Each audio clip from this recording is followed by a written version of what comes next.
I wanted to be available for the next staffing season for the network shows. And then Peter wanted to keep, it was a very flattering time, it was a very good time for me, and Peter wanted to keep me. There was another show that wanted me, and then also Family Law wanted me. It was, you make the biggest bumps in your career when more than one person wants you, and when you can actually say no to people and mean it is when you can negotiate. It's the only time you can negotiate, is when you actually mean it, when you say no. And so, and I was really, it was actually, as great as it was for my career, it made me miserable. That's just my nature. I hate saying no, especially to Peter.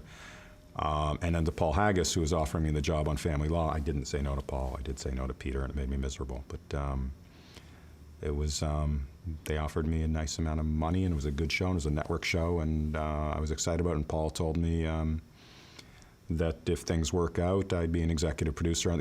I was hired as a co-executive producer, but the plan was that Paul wanted to back off fairly quickly, and he wanted to turn over the reins of power to me. So that really was the big inducement, was that I really was going to get to run my show, possibly with somebody else, but I was going to be able to run a show. Not my show in the sense of having created it, but it was a show I liked, and there were stories I wanted to tell, and it felt very much like my show, although it objectively wasn't.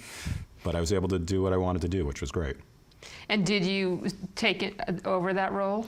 Yeah, around Christmas of the first season, Paul promoted myself and Stephen Nathan to executive producer.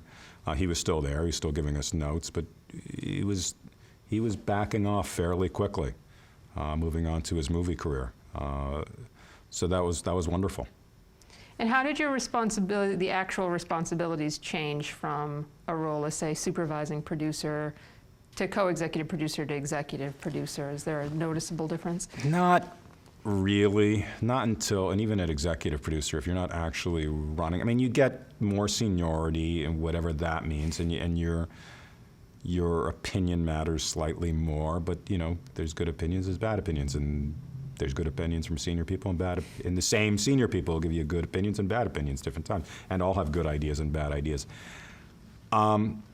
You're a writer. I mean, on most of these shows, 95% of the job that I've had, 90% of the job I've had, from the time I was a story editor till the time I was certainly a co-executive producer, it's you're writing scripts. When you're co-EP, you start supervising other people, and that changes, but it's all about the scripts. It's all about the scripts. And then when you're actually running it, you're actually rewriting, and you're the final keyboard before production, and that changes everything.